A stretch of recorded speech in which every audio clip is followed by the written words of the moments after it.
Speaking personally, the Earl Russell. What follows is a selection made from Lord Russell's part in talks between himself on 11th and 12th of April 1961 at his house in North Wales. John Chandos speaks first. The scene of our talks was Lord Russell's study. The climate was mildly cool. A fire burned on the hearth. The French windows stood open, overlooking a great panoramic view of Cardigan Bay. During the ensuing 2 days, climatic conditions varied from sunshine and blue skies to torrential rainfall, so that sometimes the background of sounds to our conversation were birdsong, the lowing of cattle, and the voices of my host's grandchildren at play in the garden. At other times, the gutters could be heard in flood above the veranda. At intervals, the sound of a railway train in motion and its warning whistle floated to us across the bay with uncanny clarity.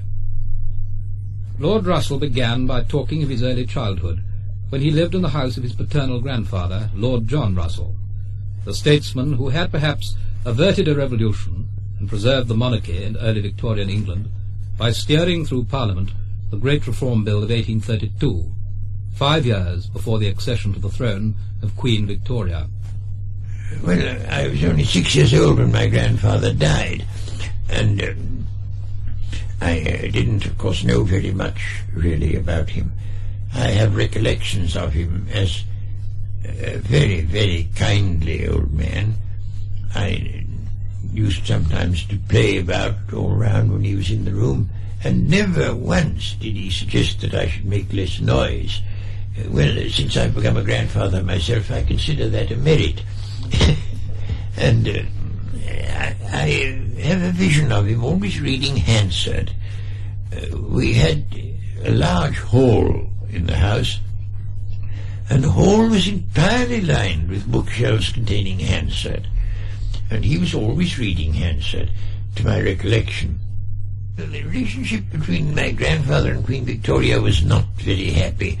You see, my grandfather and Palmerston were both of them champions of Italian unity, and Italian unity involved Austria giving up territory, and Austria in those days was counted as part of Germany, and the Prince Consort, as a German, therefore, was against Italian unity, and consequently Queen Victoria was against it, and on this question they had some very acrimonious dealings with Queen Victoria.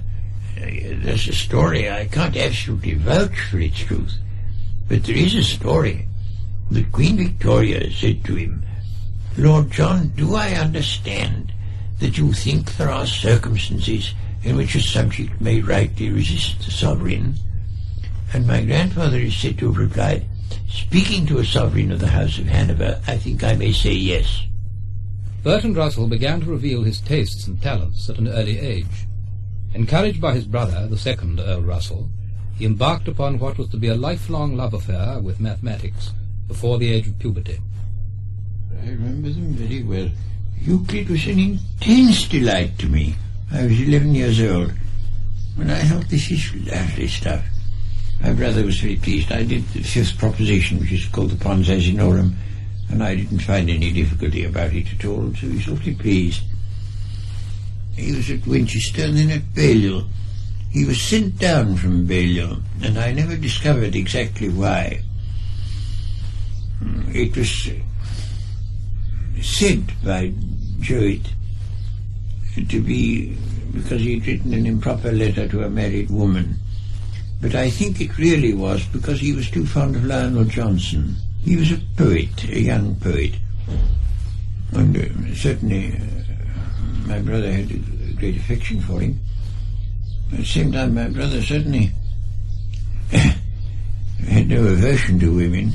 There was a great deal that was really admirable in him. He was, you know, for a long time the only Labour peer. My brother, he did some useful things. They brought in a bill to make incest criminal, which it hadn't been. And he opposed the bill, and he got some modifications made in it. He was an enlightened person.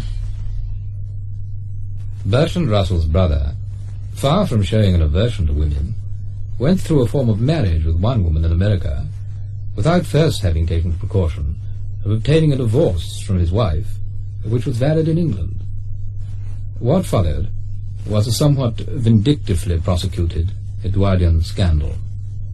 He went to Reno and divorced his previous wife in Reno, and after having divorced her, he married in Reno, and according to English law, that was bigamy. Edward VII said this man must be sent to jail for bigamy, because I want to prove I'm a virtuous man. And it was considered very convincing proof. He was tried by his peers, which also has been abolished because the Russell family abused the privilege. He was tried by his peers, and so was Lord de Clifford, who is also a Russell. And they thought, this is too much, we'll abolish it.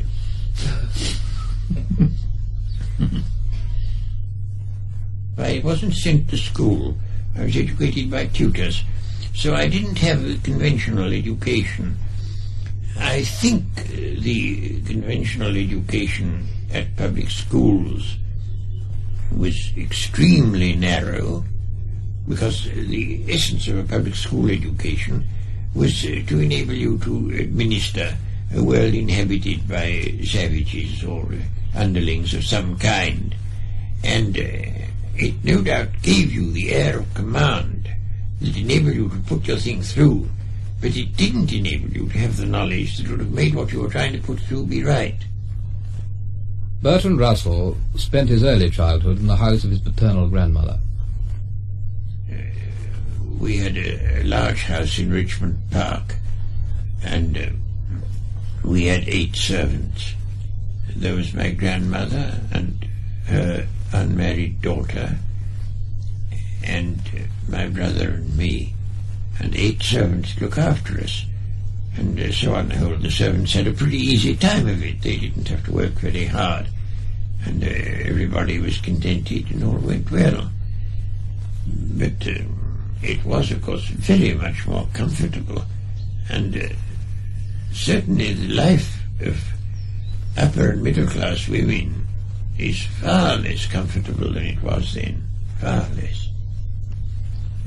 I think our maids had quite a good time, but a great many had a very bad time, and of course they were never allowed followers. The Russells were not what is called well-connected. They were the kind of people to whom the well-connected are connected. And so young Bertrand Russell had the opportunity, as a matter of course, of meeting everyone of official consequence in the country. There was, for example, the influential, controversial Master of Balliol, Benjamin Jowett. Benjamin Jowett, the Master of Balliol, was known to my parents, who didn't like him, and was known to my grandparents, who also had their reservations about him. They thought he was rather frivolous. Somebody asked him once, could you sign the 39 articles? And he said, yes, if you'll give me a pen. And that rather shocked my grandparents. They thought it frivolous. And indeed he was rather. He used to tell undergraduates, he always talked in a very squeaky voice. He used to tell undergraduates, it's necessary to be pushing, but fatal to seem so. And the undergraduates all took this to heart. And that didn't seem very lofty either. Once, when I was adolescent, I suffered from adolescent melancholy, as is not uncommon at that period, and I believed it to be completely genuine, and I thought that I was all the time on the verge of suicide. I wasn't really, but that's what I thought I was. And I dreamt that I was on my deathbed, and Jowett was watching by my deathbed. And in my dream, I said to him in a very die-away sentimental voice, well, at any rate, there's one comfort. I shall soon be out of all this. And Jowett said, do you mean life? And I said, yes, I mean life.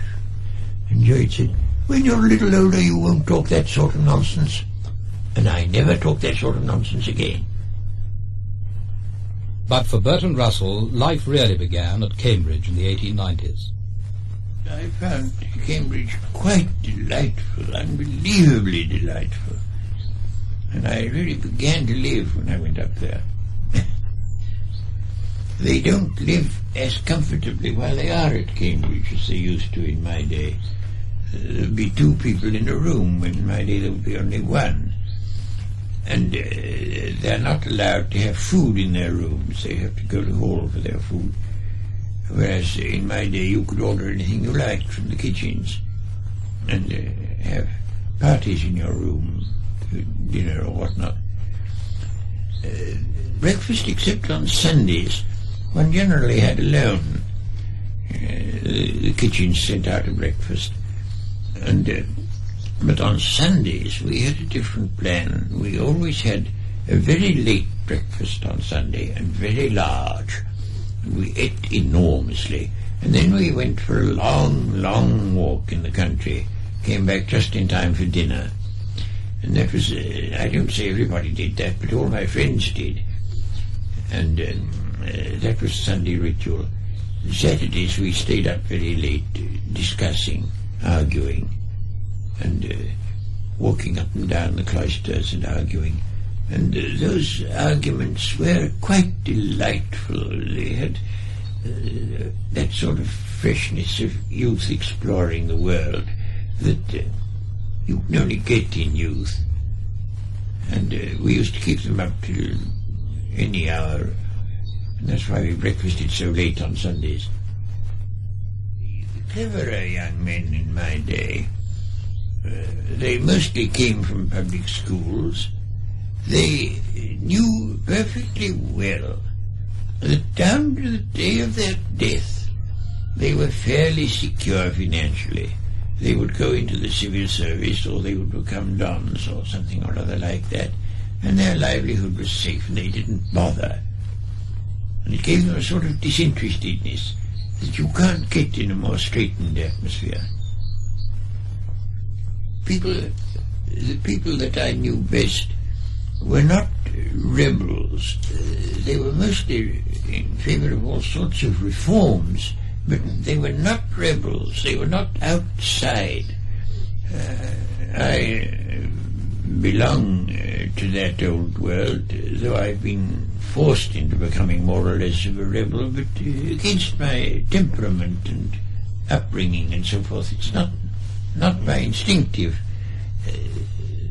line. The young men of my day were not temperamentally cynical. Some of them, of course, had cynical opinions, but I don't think they had cynical feelings. It's quite a different thing. They all felt here is a great tradition which has existed for a long time. Cambridge had a long tradition of great men, and they thought, well, after all, we're inheriting this, we're carrying it on, and they were part of history. But I should think that some of the things that were to me delightful when I was at Cambridge are probably no longer there, because I think that people are more professional, they're more occupied with their career, and less certain of whether they can make a good career. My friends and I did in fact spend an enormous amount of time on the acquisition of knowledge, but a great deal of it was knowledge that was not going to be useful in examinations, that we acquired because we liked it, and I should doubt whether there's time for that nowadays. But behind the combative energy there seems to have been a sense of isolation. Well, I did become a bit of a dandy because I was so very, very shy.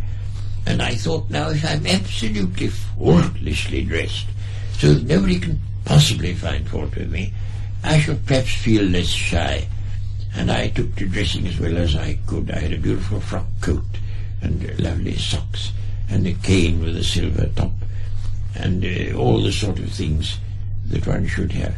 It didn't last very long, but for a year or two I had all that.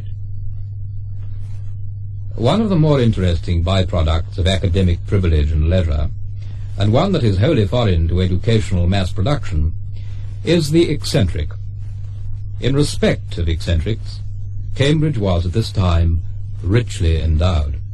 eccentrics, they're a natural result of security of tenure.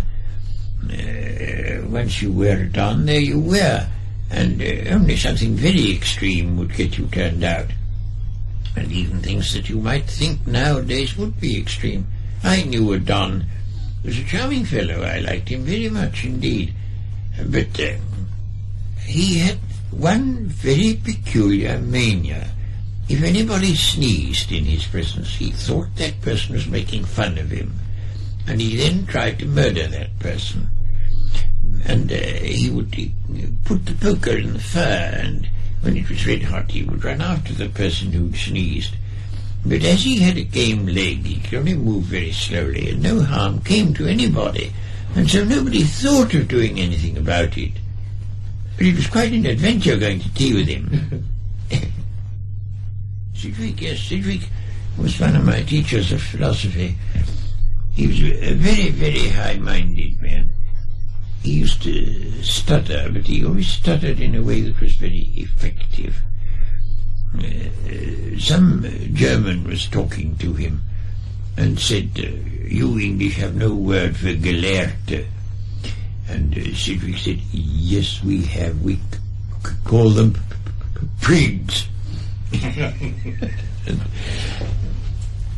Grandmother Barker was doing one of Gilbert Murray's translations of Euripides, and he came to Cambridge to find out what a Mycenaean hut was like. And he went first to Verrall, who was a very eminent classical scholar, and he said, "What was a Mycenaean hut like?"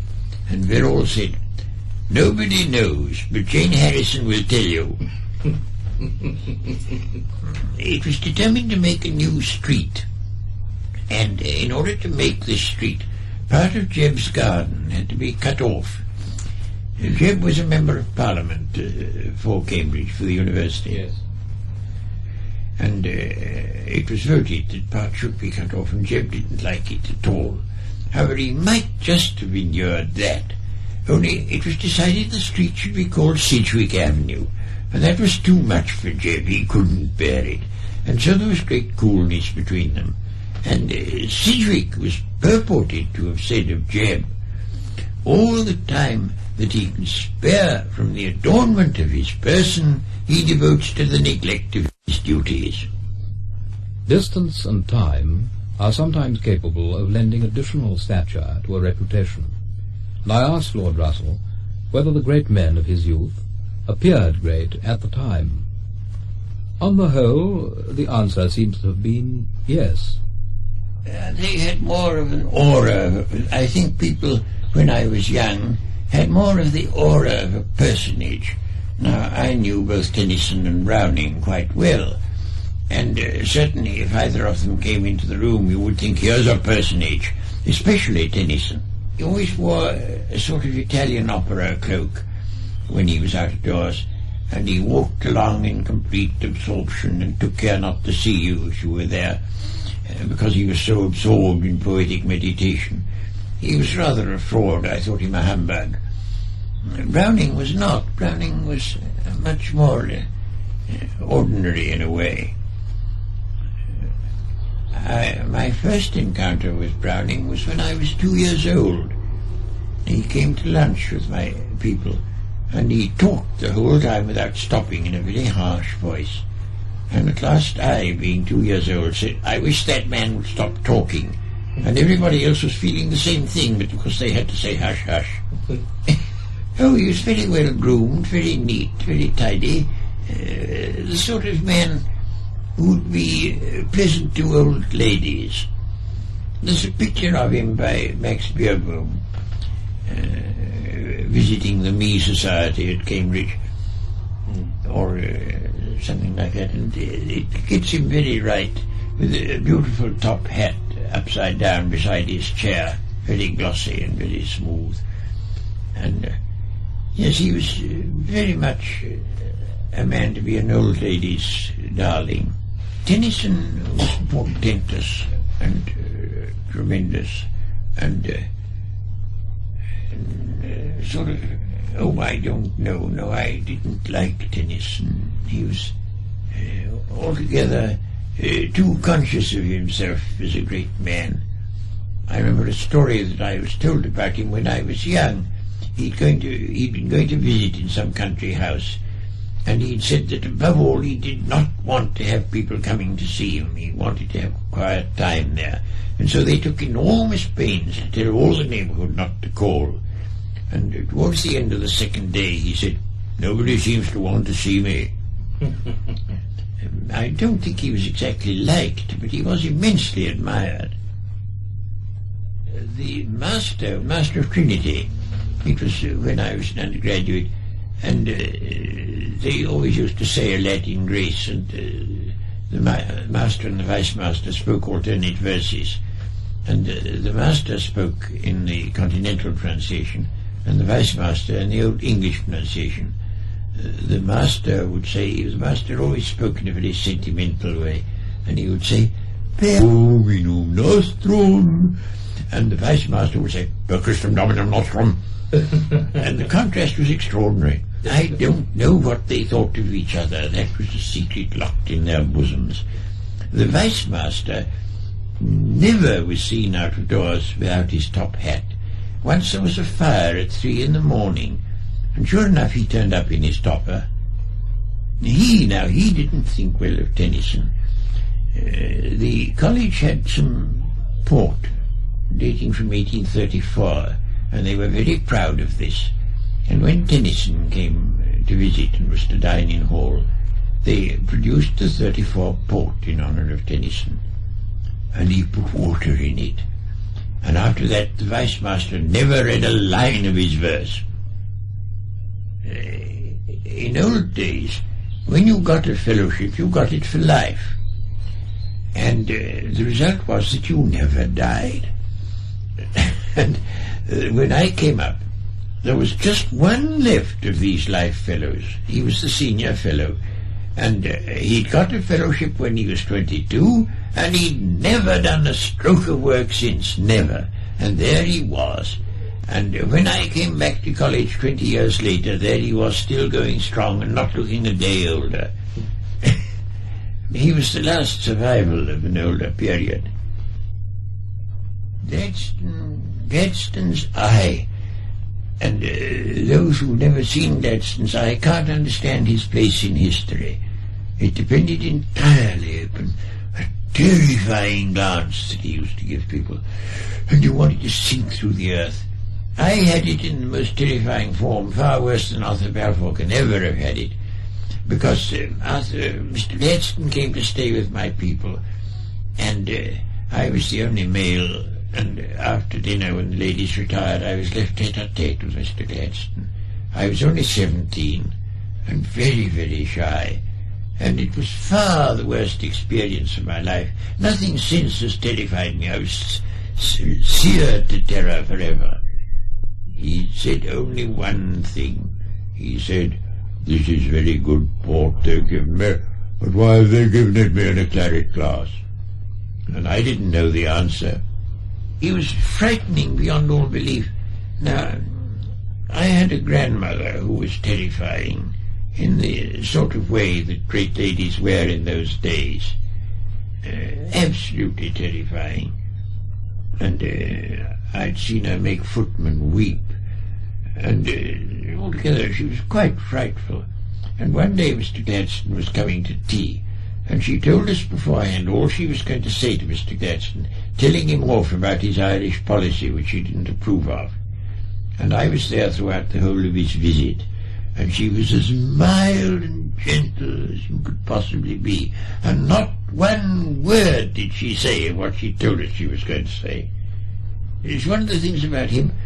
The people who knew him called him Mr. Gladstone, and the people who didn't know him called him Gladstone. But all of us who knew him always called him Mr. Gladstone. I remember that he first went into Parliament to uphold slavery.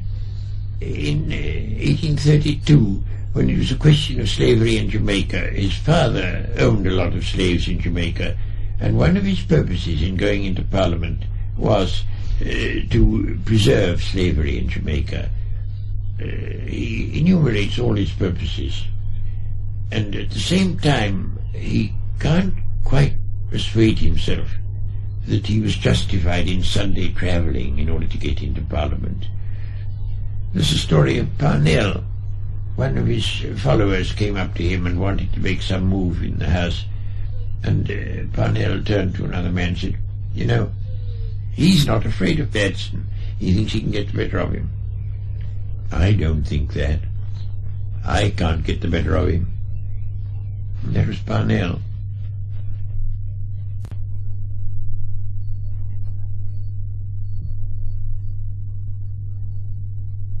Gladstone, as a public speaker, had the most amazing, complicated secret. No man living now could keep in his head extempore as Mr. Gladstone did. That's the story of the drunken man. The Tories at a great meeting that he was going to address had managed to smuggle the drunken man into the front row to interrupt the meeting, and the drunken man did his very utmost to spoil Mr. Gladstone's oration.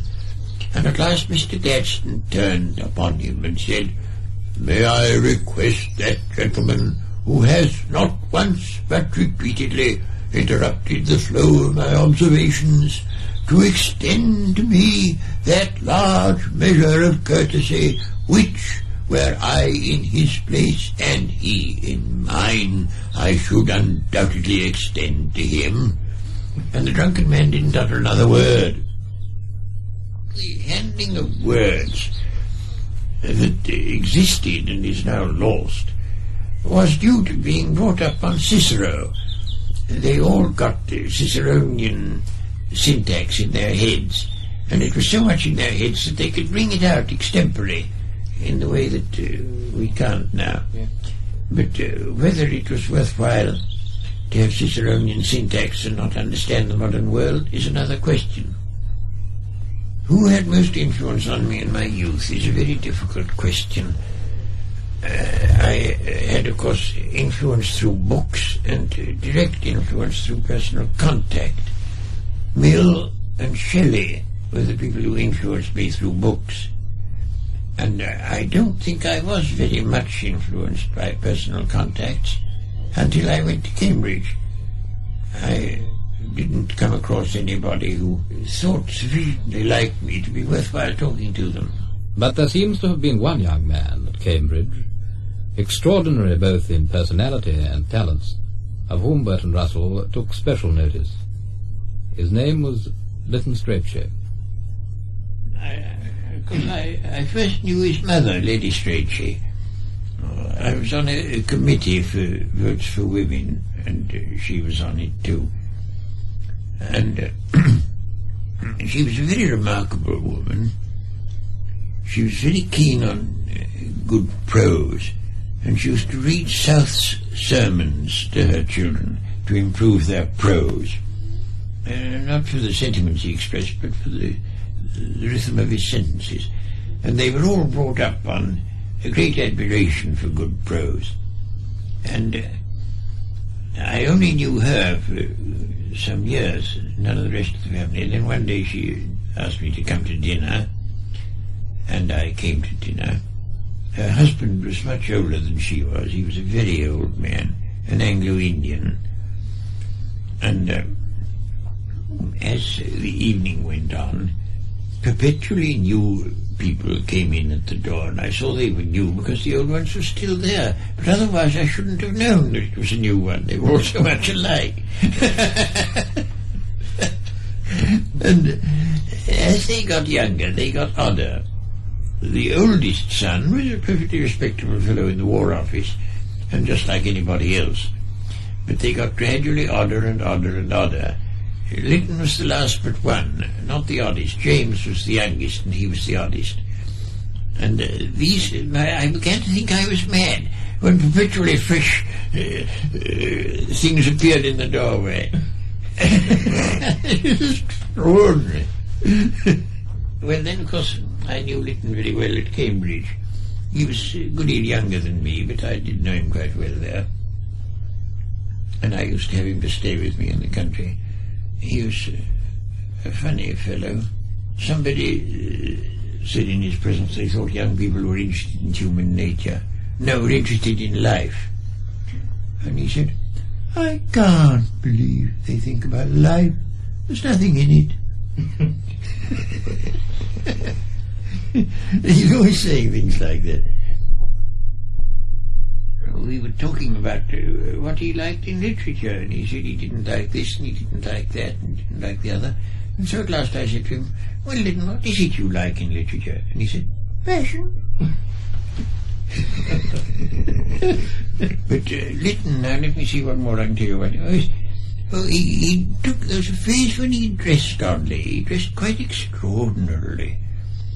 And he was on a walking tour. And he came to a village, and there was somebody who put in the sign, bed and breakfast, you know. So he went and said, could he sleep there for the night? And I met this good woman afterwards, and she said, at first I thought he was a tramp. But then I looked again, and I saw he was a gentleman, but a very odd one. When I was in prison, and I was reading His Eminent Victorians, and I came upon a passage that made me burst out laughing very loud, and the governor sent a warder round to say I must kindly remember that prison is a place of punishment and I mustn't be so cheerful. You had no prison labour to do. You were allowed your own clothes, you were allowed your own food. And mind you, at a time when everybody else was rationed, I alone was not. Why? Why? Because they hadn't thought of extending rationing to this very tiny group of First Division prisoners. That reference to prison opens up a view of another sphere of Lord Russell's activities, a more serious one to him, and one marked by the vigour and uncompromising aim with which he implements in action his political and philosophical convictions, however disagreeable or even hazardous the consequences to himself may prove. Early in the First World War, he was arrested and imprisoned for his energetic opposition to the prosecution of the war by the Liberal government. I was against the 1914 war, but I was in favour of the Second War.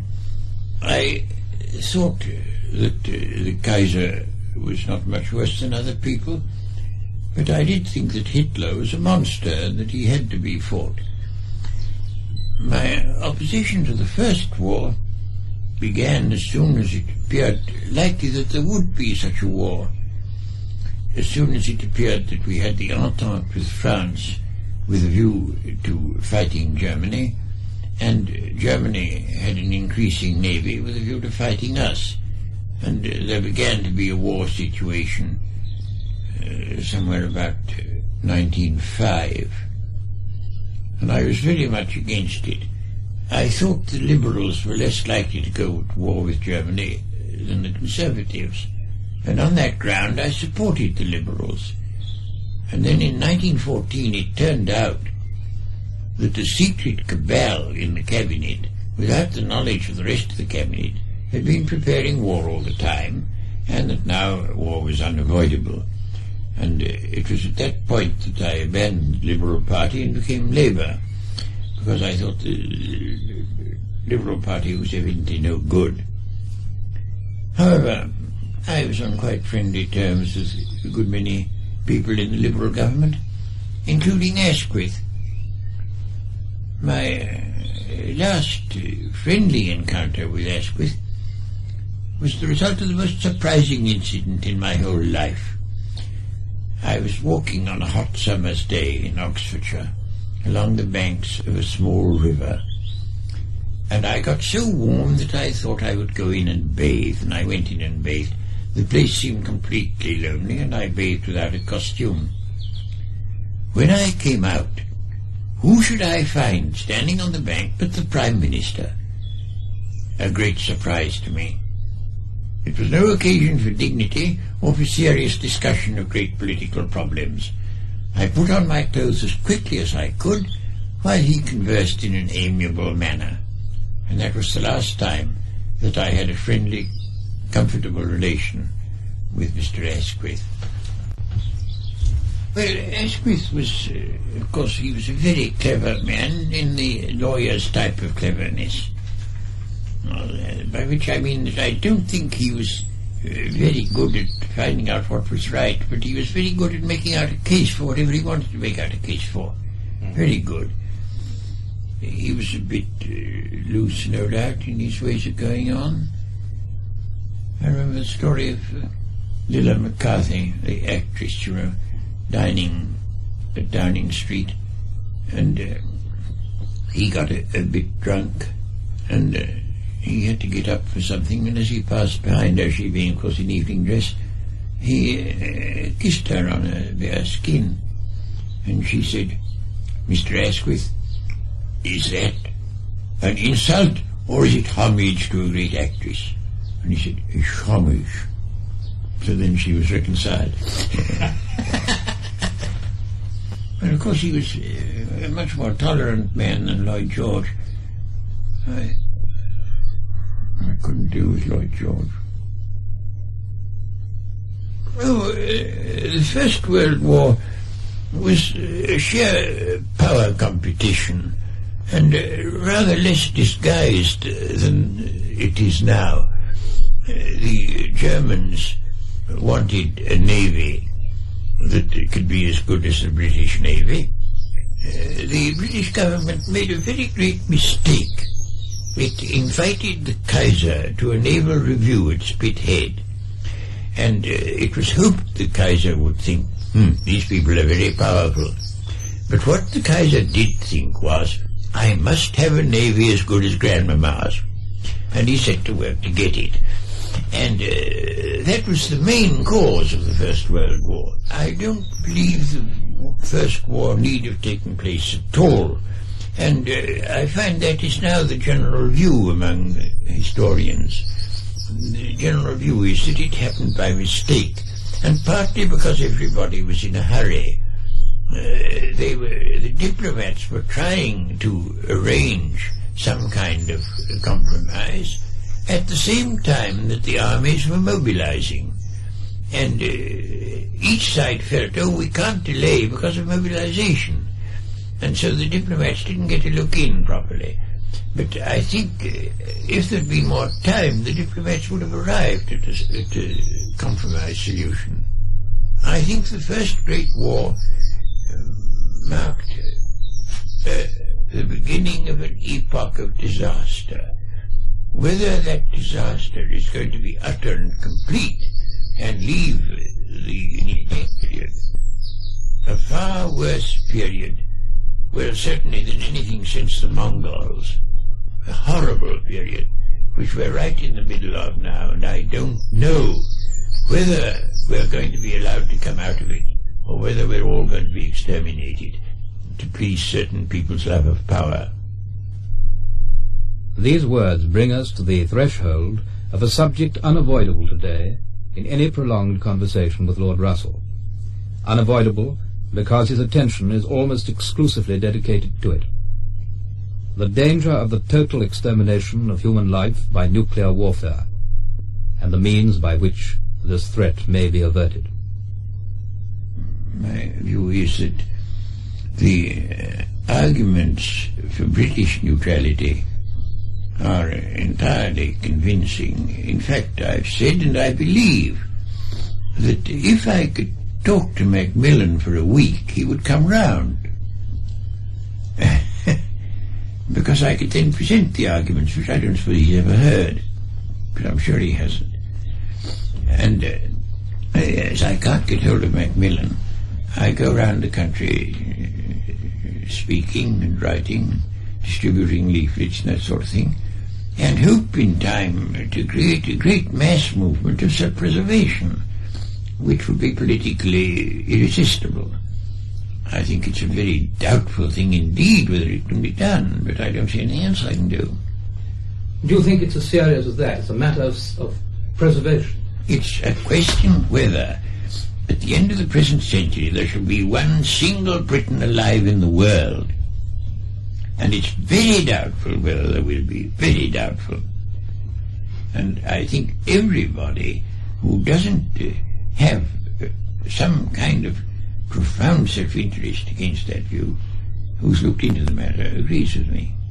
Well, how do you account for the scientists who have been advising Macmillan not having told him enough to equip him with what you call your point of view? Because they get the sack. Who from? From Macmillan. He's not an oriental tyrant. He must be interested in hearing all. Oh, I don't think that's true. Now, I was reading C.P. Snow on the Battle of Britain. Well, the man who won the Battle of Britain was sacked by Churchill, who took up with Lord Cherwell, who is just one of these ruffians who do exactly what I say. He told Churchill what Churchill wanted, and the man who won the Battle of Britain was sacked. Well, I mean, it's no use, you know, to believe in fairy tales about the virtue of politicians. And although you say that you disapprove of politicians, you in fact have a sort of fairy tale view of their virtue. Yeah, I haven't got a fairy tale view of their virtue, but neither have an entirely demonic view of their vices. They're human beings, and very often perhaps human beings more vain initially, or they wouldn't be politicians, and their vanity is fed by the temptations and opportunities of politics. But I don't think they're monsters, and I think amongst them there are those who have a very high moral sense. Some of them. Yes, maybe some. But they seldom become Prime Minister.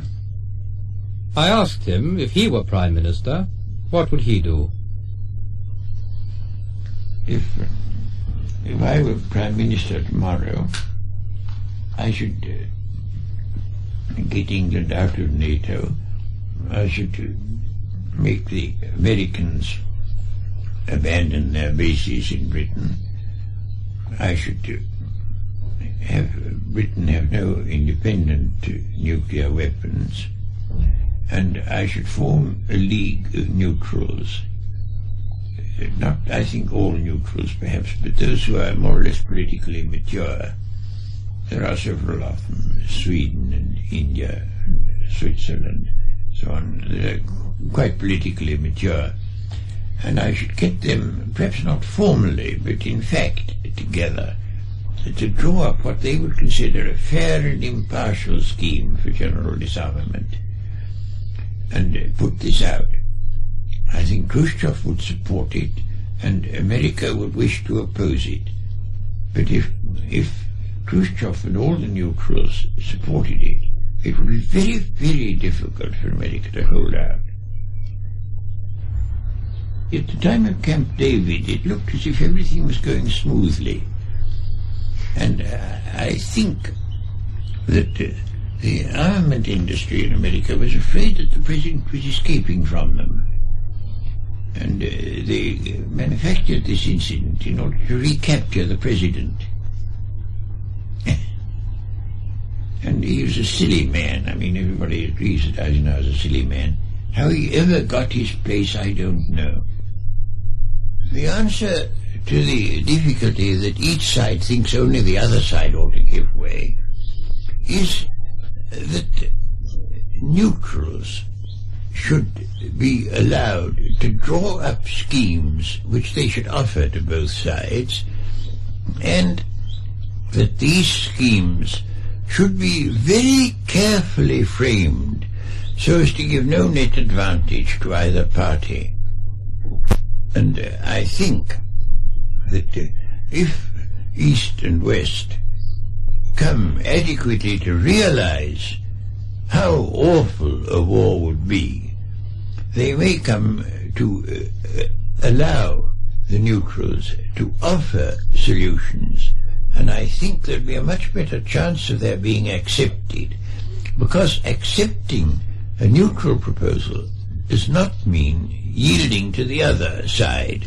And I think it's only through neutrals that the deadlock will be solved. Now I've got to go and address a youth group at Birmingham on Saturday. And I shall say to these young men, now look here, I suppose you realize that if the great powers preserve their present policies, not one of you will be allowed to grow up to a natural span of life. I think unless the policies of the great powers are changed, it's unlikely that there will be human beings at the end of the present century. England can't play a useful part except as a neutral. You wouldn't believe how many Americans think that it would be better to have the human race obliterated than to have communist domination. And I have to admit that in a peaceable world, I think it's quite possible the communists might, by ordinary political propaganda, win control. It's quite possible. I don't on the whole think they would, but they very well might. But I think it would be better to have that than have nobody, because I think most of the faults of communists come from fear. And if they had no reason for fear, they would soon become much milder. Some of the so-called faults of the communists are Russian qualities rather than communist qualities. Oh, of course the communists are. I've often said in print that if Russia was still Tsarist, the situation would be exactly what it is, not different one iota. There is no newspaper that agrees with me, as far as I know.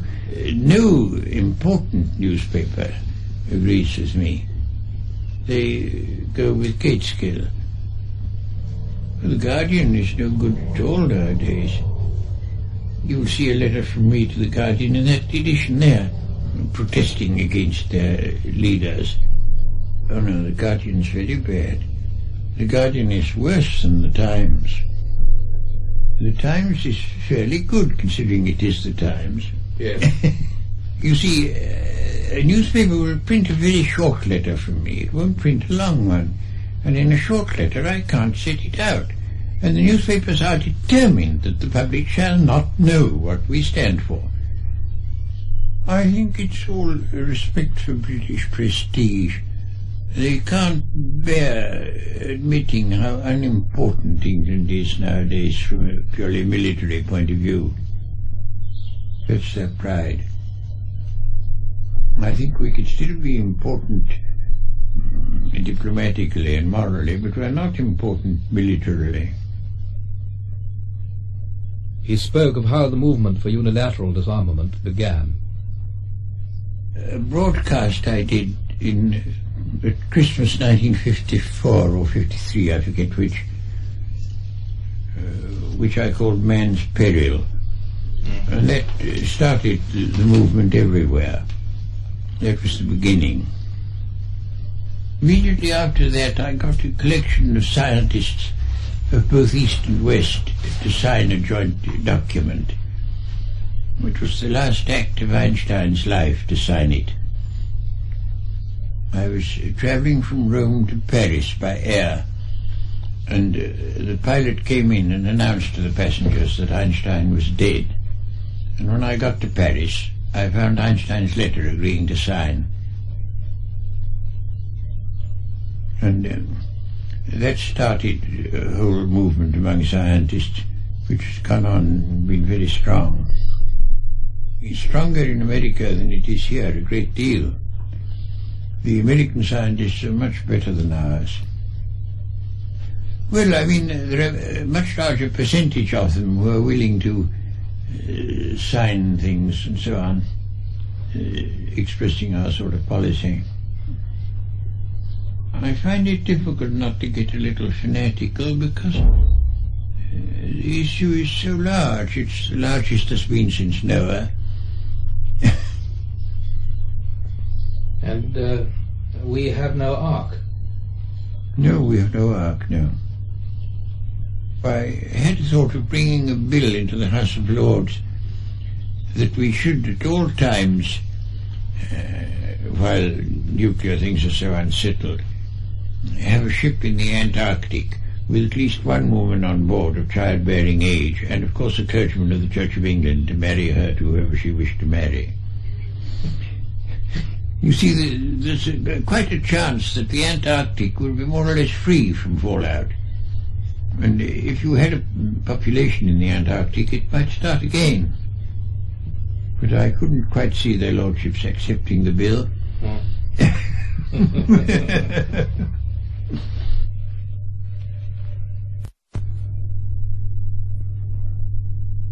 In England, Bertrand Russell's opinions and personality had proved inflammable.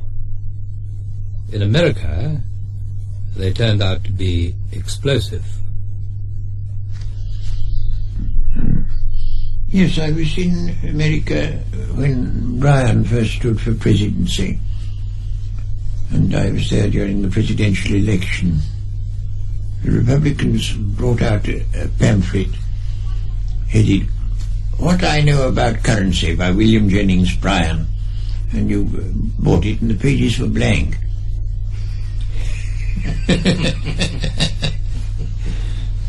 I had one bad experience in America, but I've had a great many good experiences in America. I've lectured in a very great many American universities, and in some of them I've had very, very good pupils and had a really very good time indeed. I had just one bad experience in the College of the City of New York, where it was decided that I was an immoral influence and that I must not be allowed a position in such an institution. I'd written a book called Marriage and Morals, in which I advocated a certain very moderate degree of freedom, such as I think most civilized people would agree to. But there were a great many forces in New York that were not very civilized. They didn't like it. Well, it started with Bishop Manning denouncing me. And then the Catholic Church took it up. And professors and such defended me, but they didn't count.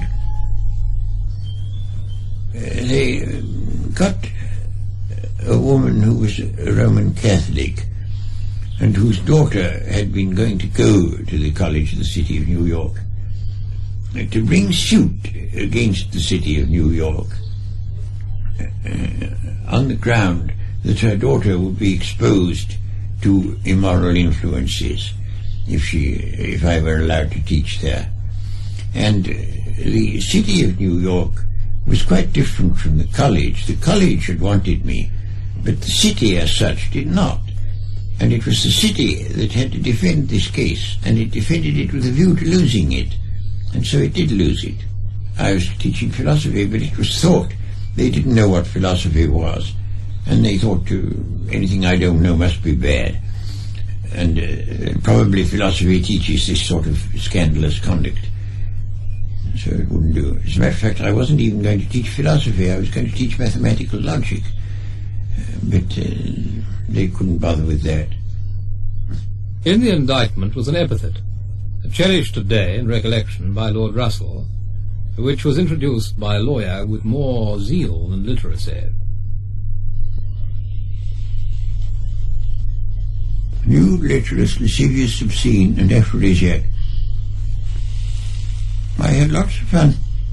I was lecturing at Los Angeles, the University of California, and I began one of my lectures. I was lecturing on history of philosophy, and I'd been talking about Plato, and I got up very solemnly and said, "I owe my class an apology. I have recommended to you, not unfavorably, an author who, I regret to say, was lewd, lecherous, lascivious, and obscene. I mean Plato."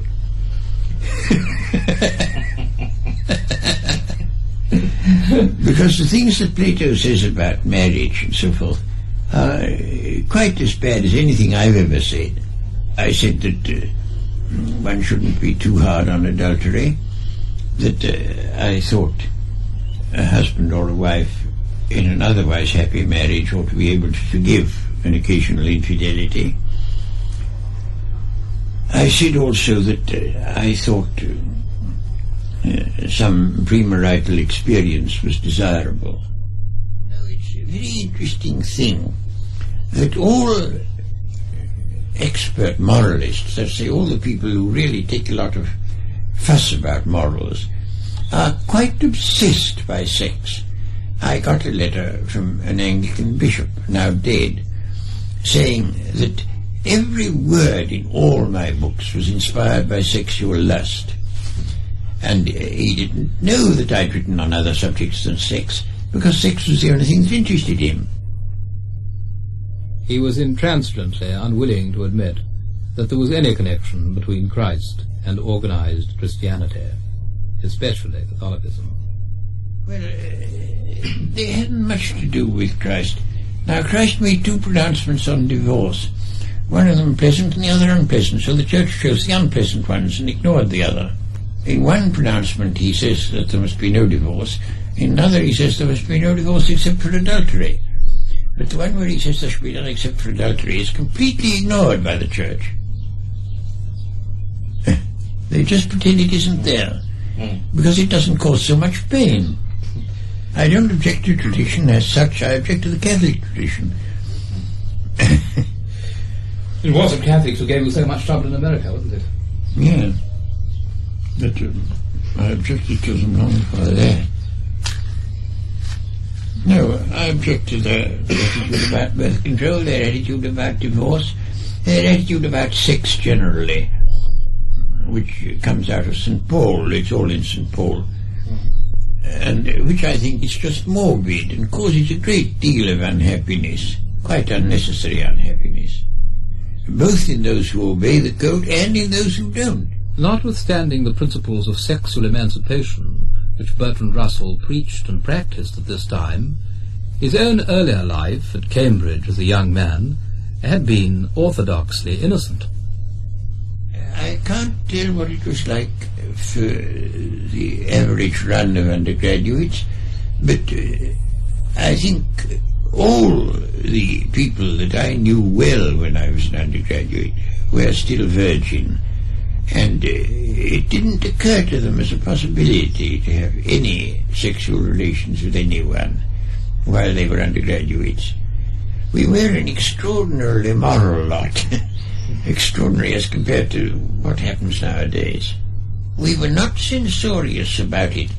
There was one man who was not at all one of our group, but whom we knew, who did have sexual adventures. And we were all rather interested in him and thought, gay dog, and had a sort of kind of admiration for his adventurousness. But society itself was censorious. A man in any professional position couldn't have an open alliance with a woman who wasn't his wife. Oh, no, it would have been quite impossible. And there was, therefore, among older people, an immense deal more hypocrisy than there has to be now. There are two different reasons for being furious with a man who suggests any relaxation of sexual discipline. One is that you want to show that you have no need of any such relaxation. You've never sinned. Oh no, you're entirely guiltless. And the less guiltless you are, the more strongly you will feel that. That's one contingent. And the other contingent is that which is actuated by envy. And thinks, well, I've always been virtuous, but what a pity. And how I do envy these fellows who are not. Oh, yes, there's a great change in regard to permanent relationships. There's altogether much less horror at the idea of a man and woman living openly together without being married. People will tolerate it much better than they used to. It was, of course, in one case pulled off successfully, and that was by George Eliot. But it was only because she was such a very distinguished writer that people put up with it. Otherwise they wouldn't have. No, I think it's an enormous change for the better. Quite enormous. I mean, take my own case. I've had 4 wives and 3 divorces. And in the Victorian time, that would have put me rather out of the running. But nowadays, although some people raise their eyebrows a bit, it doesn't much matter. I very much prefer the present relation of the sexes. I mean, I'm thinking now not of sex particularly, but of social intercourse. I mean, you can talk to a woman much as you would to a man. Whereas when I was young, you had a whole different vocabulary for talking to women. And it was a totally different thing. You would dream of saying a word of truth to a woman. It would be gross and impertinent and horrible. And just lie blankly. And it was essential to good manners that you should. And in all those ways, I mean, the relations of men and women are infinitely better than they were when I was young. And all in directions which I desired from the time when I was young. I married when I was 22, and my first wife was a Quaker. She was still a believing Quaker when I married her, but it dropped off after 3 months. And but I mean, I taught her to use gross words, and she quite accepted it. I mean, I had all the sort of views about that sort of thing that nowadays would be commonplace, but I already had them then. And I got her to adopt them all, and we lived quite happily. When I was young, most respectable married couples never saw each other naked, and I thought this was dreadful. We saw each other naked whenever we wanted to.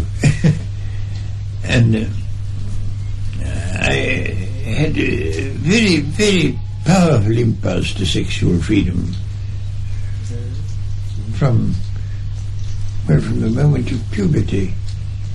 I remember when I first grasped the facts of sex and marriage and so forth, I thought at once, oh, of course marriage is just a superstition. There ought to be free love. It seemed to me obvious then.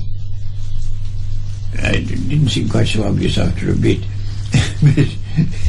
And in those ways the world is much, much nicer than it was. Much.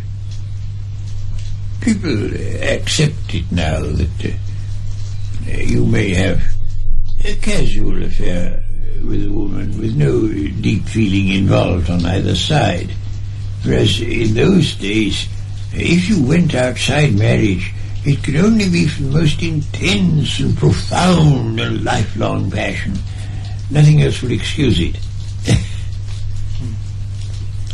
Although there must have been a lot of secret promiscuity. Oh, there was a great deal of that, yes. But then I didn't like hypocrisy, you see, so I couldn't accept that as a solution. Because I always hated hypocrisy. And I was thought to be a very immoral man, but only because I didn't attempt to conceal my lapses. In other respects, I didn't differ from anybody else. But I hated hypocrisy. I thought it beastly.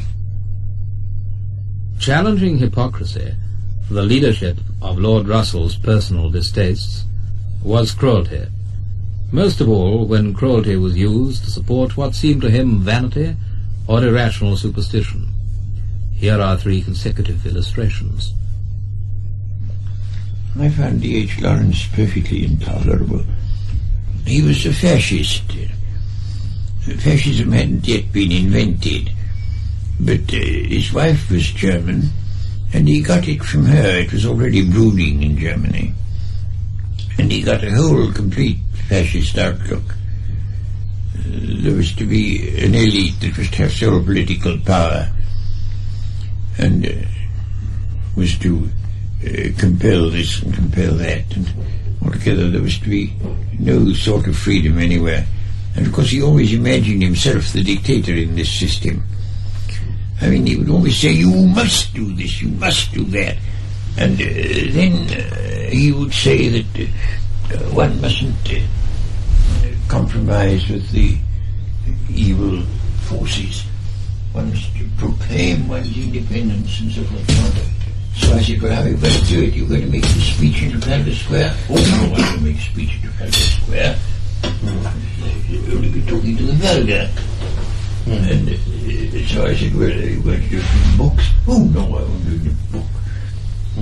Stupid people read books.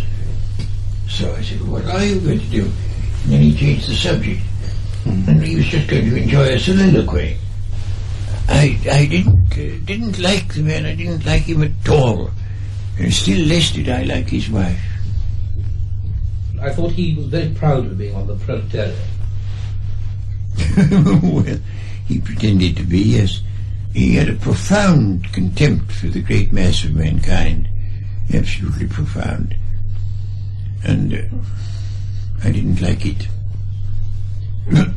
I think Sons and Lovers is a good book. I think it's his best book. At any rate of those I've read. I thought the others were all wish fulfillment. There's one called Kangaroo, where he goes out to Australia, and at first he thinks Australia awfully dull, and then he finds they've all got plots to murder each other, and then he thinks it's a lovely country. He was a bloodthirsty fellow. He couldn't believe at all in friendship. Friendship was the thing he didn't understand. But surely in Sons and Lovers there's supposed to be a great friendship between two people, isn't there? Yes. But I can't remember now whether it's homosexual, but I should think it would be. He had immense force. I mean, one felt this is a man who counts. And Shaw. What do you say? Shaw. Yes. Always seemed to be rather inhuman by his writing, as though he wasn't a man at all, as he didn't feel the things most men felt, except vanity. He felt vanity, and that was the whole of him. There was nothing more. I knew a lady who was secretary of the Labour Party in the University of London, and she got gradually more and more towards communism, and at last became a communist, and married a Russian and went to live out there. And in Stalin's purge, this Russian was taken away, and she never heard from him again, or heard of him, or didn't know what happened to him at all. She was absolutely devoted to the man. And she came to England to see if anybody could do anything to influence Stalin. And she came to me among other people. And I said, well, Shaw is persona grata in Russia. Perhaps he'll do something. And so we approached Shaw about it. And he wrote her a letter, which I saw, saying, my dear lady, you have no idea how comfortable Russian penal settlements are. I'm quite sure your husband is much happier there than he would be being nagged by you. I never spoke to the man again. I thought it one of the most horrible things I'd ever known done, because the poor lady was utterly heartbroken. He was a very cruel man, very cruel, if his vanity was hurt. And his vanity was hurt in this, because it threatened his judgment of the Soviet Union. Do you see what I mean? It's not obvious that his vanity was involved, but it was. Because it was a suggestion that perhaps he was wrong in praising the Soviet Union. And that would be a suggestion that he wasn't as wise as he thought. And therefore the lady must be punished. By means of wit, he concealed the fact that he was silly. Wit is a wonderful thing for concealing. I mean, all his views about medicine, for instance, are totally silly. I met Lenin in 1920 when I was in Russia. I had an hour's talk tete-a-tete with him. And he spoke English much better than you would have expected. The whole conversation was in English. I expected it to have been in German, but I found that his English was quite good. I was less impressed by Lenin than I expected to be. He was, of course, a great man. He seemed to me a reincarnation of Cromwell, with exactly the same limitations that Cromwell had. Absolute orthodoxy. He thought a proposition could be proved by quoting a text in Marx. And he was quite incapable of supposing that there could be anything in Marx that wasn't right. And that struck me as rather limited. I disliked one other thing about him, which was his great readiness to stir up hatred. I put certain questions to him to see what his answer would be, and one of them was, you profess to be establishing socialism, but as far as the countryside is concerned, you seem to me to be establishing peasant proprietorship, which is a very different thing from agricultural socialism. And he said, oh, dear me, no, we're not establishing peasant proprietorship. He said, you see, there are poor peasants and rich peasants, and we stirred up the poor peasants against the rich peasants, and they soon hanged them to the nearest tree. Ha, ha, ha, ha, ha. I didn't much like that. But he was equally vigorous in affection and admiration for those he loved. Einstein, whom I knew fairly well, was a quite unbelievably lovable man. He was extremely simple, absolutely devoid of the slightest pretension. You might have met him in a railway train and not known that he was distinguished at all. And he was very, very friendly, very open-minded. I thought him altogether quite delightful. I think the most satisfactory great man that I've ever known. I couldn't have wished him different in any way. I loved Conrad. I thought he was a wonderful man. I didn't, of course, agree with most of his opinions, but I liked his feeling of life and its dangers. He thought of life as walking on a thin crust over molten lava, and any moment one might sink in, and one must have discipline, one must be careful, or else one would sink right down into this dreadful thing which was there underneath. And I think in all his books you get that feeling. The sort of feeling that the best of men is on the very brink of becoming quite dreadfully bad. I mean, it's a stroke of luck if you don't. I admired him for his sort of iron rectitude, combined with such intense passion, because intense passion makes it difficult to keep rectitude. But one felt he always would. I invited Lord Russell to evaluate the liberal Whig traditions of which he was himself a product. I think that the Whig families did something valuable in their day, but it's not something that can be done in the present world at all. And, I mean, you may regret it, I think Holland House was very delightful. At the same time, Lord Melbourne, who was one of the adornments of Holland House, got his income by torturing little children in coal mines, and that perhaps wasn't altogether desirable. And I think this sort of flower emerging from the dung was not worth preserving.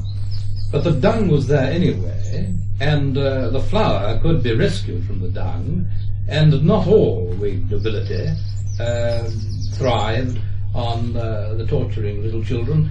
I think of Shaftesbury, and I think of your own grandfather. What did you say about the traditions in which men voluntarily changed a society for the benefit of those oppressed, when they themselves were not going to benefit directly from these changes? I think that there were very good men who did very good work in abolishing themselves, and I don't think they could have been so good if they hadn't been the product of a bad system.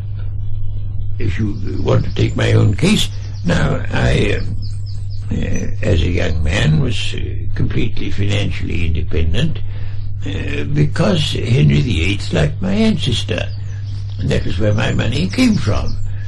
Well, Henry VIII was an old scoundrel, of course, and I can't recommend him as a person to imitate, but he left me free to pursue mathematical logic without any financial...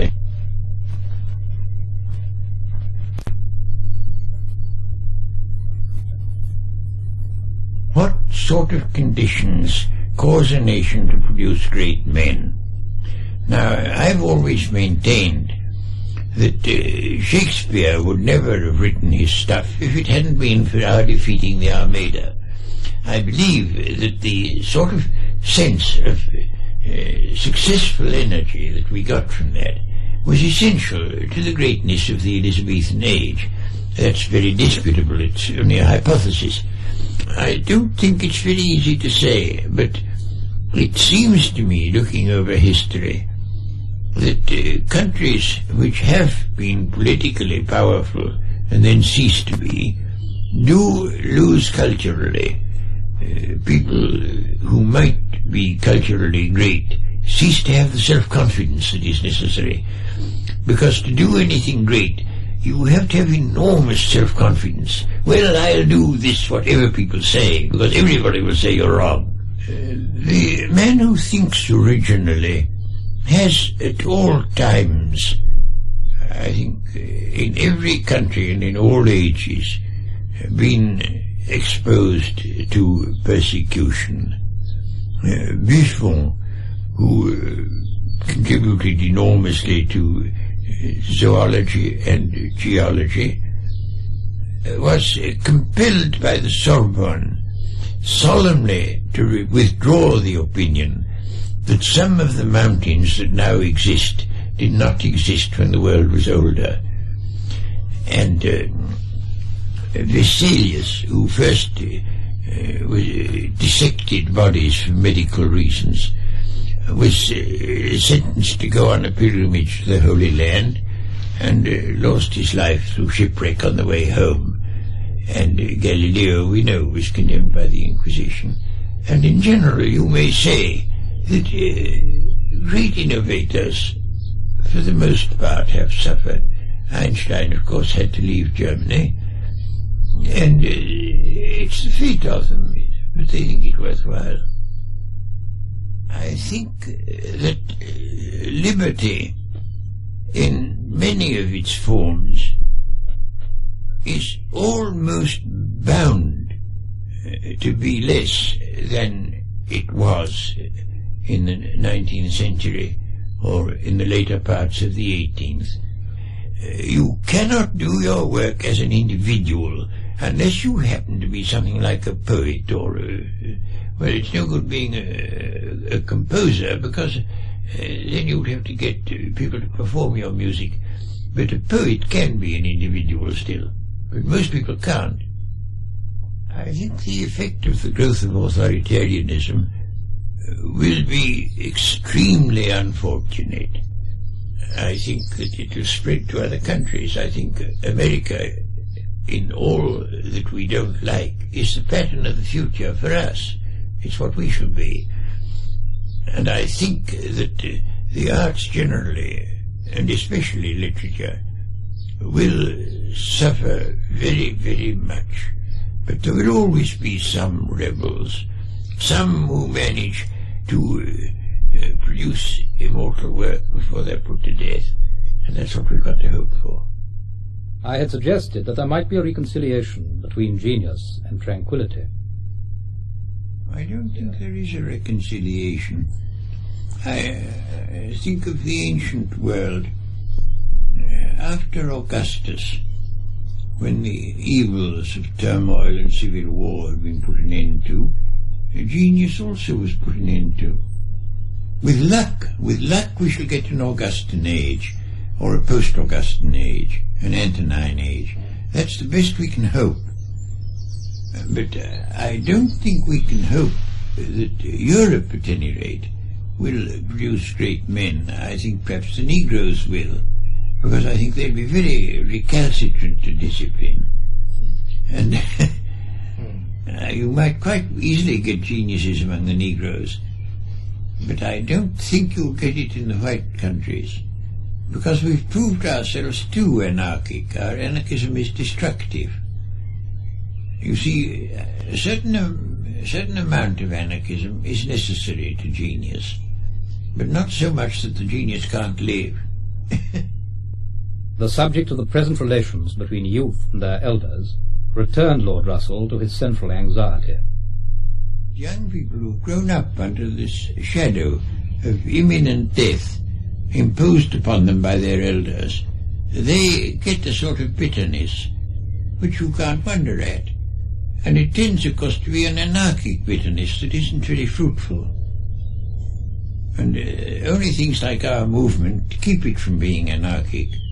Perhaps the juvenile people feel the need to react against some sort of stability, against their parents' values, and they feel today that they can't abandon values because their fathers don't seem to have any.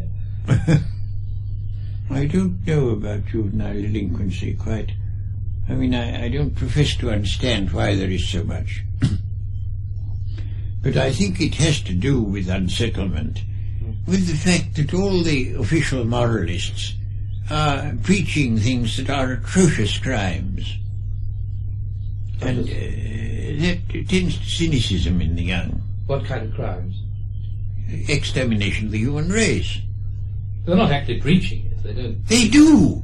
Well, I mean, you cite any number of people, especially in America, who will say better we should all be dead than that we should submit to the communists. Any number. I had a long, long controversy in print on that very point. And Mrs. Roosevelt, in my presence, said that she thought it would be better. But that's hardly preaching extermination. Well, yes, but I mean, it is so bad that when the young hear that their elders want them exterminated, or at least are prepared to advocate policies that must end in that, it tends to make the young rather cynical. Talking of youth and the future led me to ask Lord Russell to consider the real source of the vehement feelings of antagonism between the Soviet Union of Russia and the United States of America. The thing that separates America and Russia is said on both sides to be a difference of ideology. And I dare say they believe that, but it's not in fact the truth. I think it's a contest of power. Such a contest of power as has happened over and over again in history. It happened, of course, in the time of the Emperor Charles V, between Austria and Spain on the one side and France on the other. It's happened over and over again, a contest for supreme power. It's never succeeded, but the world has survived it in the past because there were no nuclear weapons. But we cannot now survive such a contest, and we must learn to tolerate each other. And I think that's a very difficult thing to teach people. I think it's not so difficult in England as it is in America. But in America it's extremely difficult to teach any kind of toleration of Russia.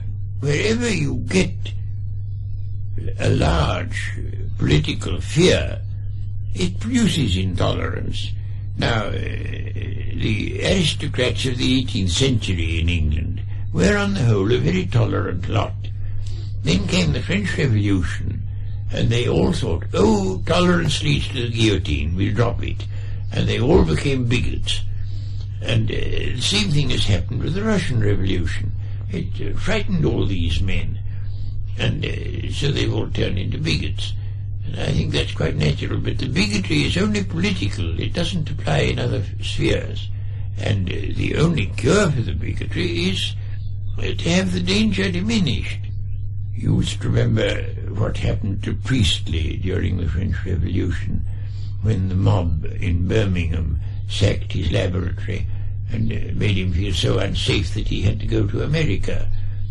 Priestley was attacked by the mob on the ground that he was a friend of France and a sort of fellow traveller, and he was thought to be responsible for the cutting off of the king's head and all that sort of thing. And so the mob sacked his laboratory, with the result that it was Lavoisier who discovered oxygen, but who equally lost his head. He was executed by the revolutionaries, who said that the Republic had no need of chemists. People like us who live in a more or less enlightened environment simply don't know what are the great public forces underneath that may at any moment overwhelm us. But there it is. I mean, it's just what happened to Socrates. Socrates went on for 70 years quite happily, and then one day they thought, no, we'd put this man to death, and they did. An upsurge of the uneducated.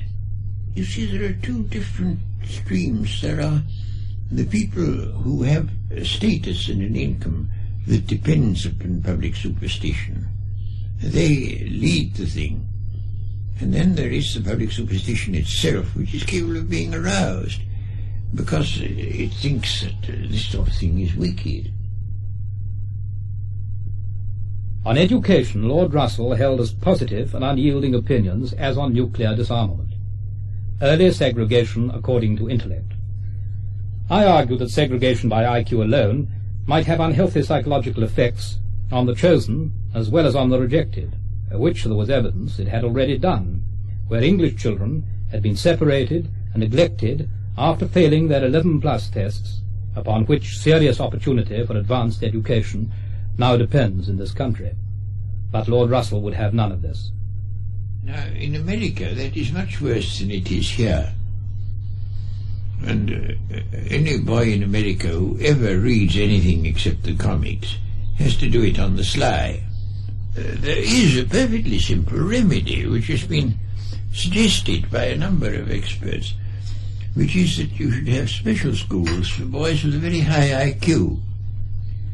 And there have been some, and boys who've been utterly miserable in the ordinary school blossomed out and became perfectly happy.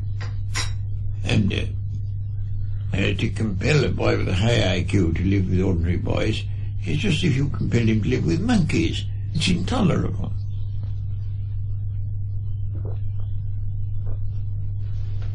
But they won't do it in America because they think it's undemocratic. It's undemocratic to admit that some people are cleverer than others, except, of course, as athletes or film stars. There it's allowed. My wife belongs to what you might call the American aristocracy. Her family went to America in 1640, and they've been rich and prosperous ever since. And she went to school as a girl with daughters of leading American people.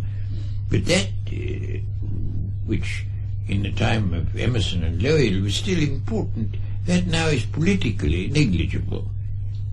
The old aristocratic element doesn't count. And the main difference in America, between America and England, is due to the fact that an enormous proportion of Americans are immigrants or children of immigrants, and that national feeling has to be created.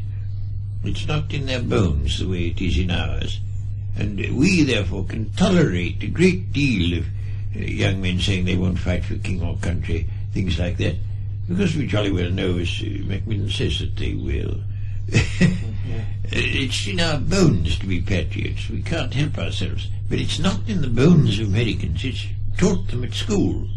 And in order to be taught, it has to be much more virulent than it needs to be with us. What do they put first in America? What in fact they put first, though not in words, is American power. They've taken over from us the imperialist mentality, which we've had to give up, because we thought it was more fun killing Germans than having an empire. Now, Nelson taught his midshipmen 3 precepts. You must speak the truth, You must shoot straight, and you must hate a Frenchman as you would the devil. And that was because France and England were contesting for world hegemony. And as long as people think that that's a possibility, you will get this hatred. And what you've got to persuade the governments of both Russia and America is that owing to the existence of nuclear weapons, the wars which would be necessary to give you world hegemony will instead give you nothing but corpses. And it's no good doing that. It won't work. But I do find, not only in America, but I find in England, in France, in Germany, I find an almost complete psychological block to understanding things, to understanding what the present state of the world is. Now, I found today in the Daily Mail a speech that Macmillan made in Canada, saying you needn't mind unilateralist feeling in England. He said, if ever the call comes, the young will go straight from the ranks of the neutralists into the ranks of Her Majesty's forces, as they have so often done in the past. Now that shows that Macmillan, in common with other people in governments, hasn't understood what modern war would be. You know, of course, that if war between Russia and the West breaks out, we shall have 4 minutes warning. During those 4 minutes, there will be consultations between London and Washington.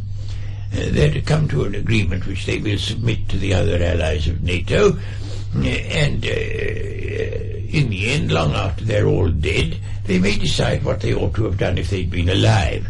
And Macmillan doesn't realize that it won't be the slightest use for these young men to think, oh, well, we ought to have fought, because just as they're thinking it, they'll be dead. They're only going to have 4 minutes to think about it.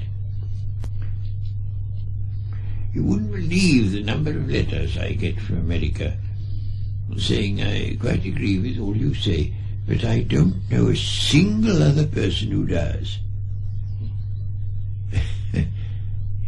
If you live in a rather small town, a small country town, you won't find one person to agree with you. Not one. I have found that the unilateralist policy, as I understand it, is not what its opponents think it is. I conceive it as only a policy for Britain and perhaps for the other allies of the United States, but not for the United States itself. I should like to try to explain why I think that.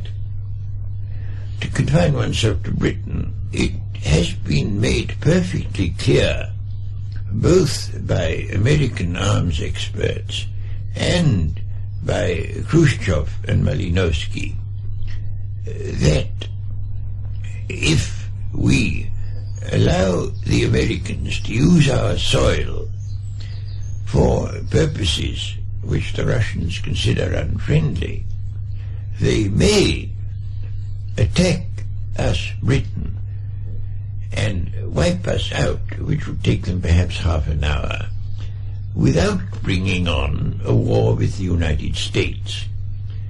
And their motive for doing that, if they did it, would be that we allow the American forces to use our territory. I think there's no reason whatever to suppose that if we were neutral, the Russians would wantonly attack us. They haven't done so with any of the neutral powers, and I don't think they would. I think that as long as there are nuclear weapons in the world, no country in the world is safe. We are all exposed to obliteration within half an hour or at most an hour. But there are degrees of risk, and undoubtedly the allies of America run a greater risk than neutrals do. And that's one reason why I should like to see Britain not in NATO and not allowing its territory to be used by Americans. It's only one of the reasons. There are others. And I think that Britain can do a great deal more for the cause of nuclear disarmament and for the cause of world peace as a neutral and perhaps a leader of other neutrals in drawing up possible compromise schemes giving no net advantage to either East or West than can be done by our present policy. I don't hope for important goods from government.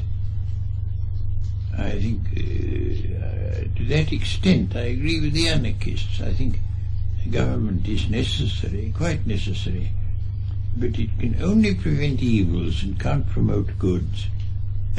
If we pull through. I don't know whether we shall, but if we pull through, I think the world will be a better one than it ever has been before, because scientific technique is capable of conferring quite enormous benefits. I asked Lord Russell to classify his career and his main work. Oh, I don't know. How should I describe myself? I think it's very difficult to describe oneself, because after all it's a subject on which one's not quite impartial. But my principal work has been in logic, and logic, I think, is not really part of philosophy, it's part of mathematics. And as part of mathematics, I think it should continue and prosper. But as part of philosophy, no. Do you not find that logic applied to empirical affairs in human life produces rather unpopular conclusions? Well, I think any intelligent thinking does. It doesn't matter whether it's logic or something else. But, I mean, the populace in general doesn't like intelligence because it's apt to go against their prejudices. And of all prejudices and superstitions, the worst, the most insidious and malevolent, have always been, for Bertrand Russell, those arising from religious dogma. We had been talking of the role and influence of the Church, and I had been arguing that oppressive churchmen from popes downwards, engaged on worldly or short-sighted ambitions, were simply fallible men, and not necessarily discreditors of Christianity. An awful time. Reforming abbots sent to a monastery would be murdered by the other monks. It happened over and over again. It was a frightful business, reforming the Church. Well, the Church was merely an expression of the times and place. And without something, however imperfect, whatever little learning had survived would have just been obliterated in the 7th and 8th centuries. Well, the Church served a purpose, and that is served a purpose. And, of course, the Church didn't mean to serve that purpose. Gregory the Great, you remember, wrote a furious letter to a bishop because he heard the bishop was teaching grammar. And he said, you mustn't teach grammar. It is impossible for the praise of Christ and Jupiter to exist in the same mouth.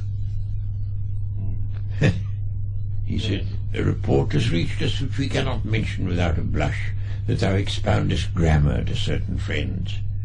And that was Gregory the Great. You see, the whole attitude of the Christian towards God is based upon Oriental tyrannies, monarchies. It's the attitude one took towards the king, and it's an attitude which a modern man should consider abject and contemptible. It seems to me that there may be many people in the world who require some kind of protective reassurance between them and the worst extremities of reality,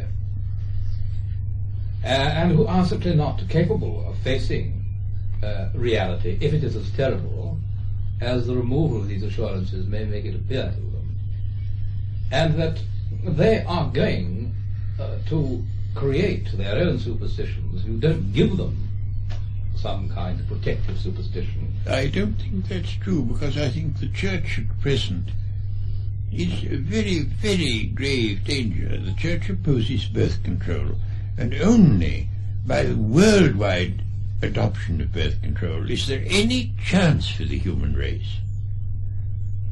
You have managed to live without religion. Do you feel that you've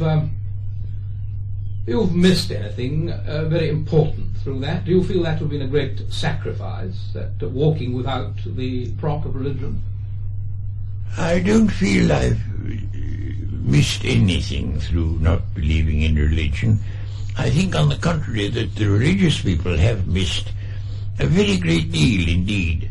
They've missed the kind of pride that stands upright and looks at the world and say, well, you can kill me, but anyway, here I am, I stand firm. And they've missed that, and I think that's a very, very valuable thing that a person should have. And I shouldn't like at all to go through life in a sort of creepy crawly way, full of terror and being bolstered up all the time, as if I were a fainting lady being kept from sprawling on the ground, because no human being whom I can respect needs the consolation of things that are untrue.